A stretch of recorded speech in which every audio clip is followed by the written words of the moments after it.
My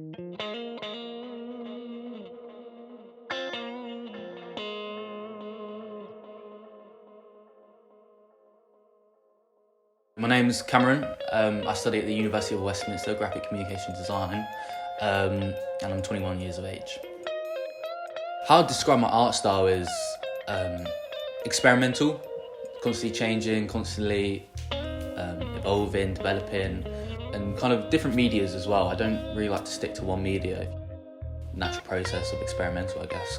So the transition from fine art to graphic design, it's not so much the course, it's more to do with the way of kind of communicating a message. So fine art's more of a expression, so you express the way you kind of, how you feel, how you think. In terms of my kind of graphics work, not so much my fine art. Fine art's more of how I express myself and how I feel, emotional state kind of thing. You don't express yourself through graphic design, you tell a message for it. It's to communicate an idea, it's to communicate something political in that sense kind of thing. I want to kind of go more into social political things, more about class, kind of poverty, things more about London. When you come from a background that's a bit more kind of undisciplined, I guess, kind of thing, you don't really have the kind of focus on academic. You kind of more, I feel like you naturally become more creative. Growing up, I didn't really pay attention in school. When it comes to science, maths, English, it wasn't really a focus of mine. It was more kind of creative. My sister always did art. I was always supported when it comes to art and not so much when it comes to academics. So I feel like that was kind of a natural path for me to take.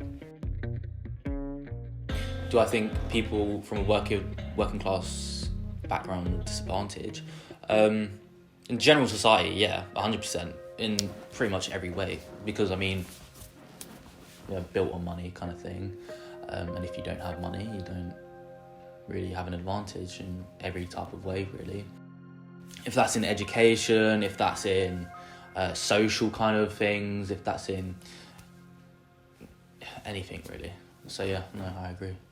When I heard the government were cutting arts funding, I mean, it affects me personally, it affects a lot of people I know, most people that I know. I think this really affects younger generations that are going to go into creative subjects, into university and things like that. They're not going to have the same equipment, same supplies, same opportunities, same everything like that.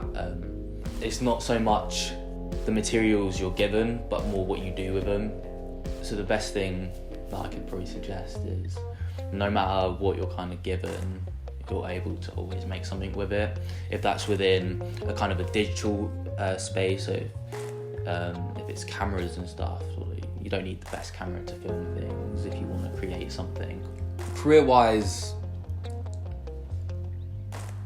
I didn't go to uni to look for a career or any career specifically in mind. I went to uni for more kind of learning kind of knowledge to kind of communicate what I want to communicate. So my kind of future career, if I can be able to communicate my ideas that I've got and experiment how I want to experiment, and that's my future career.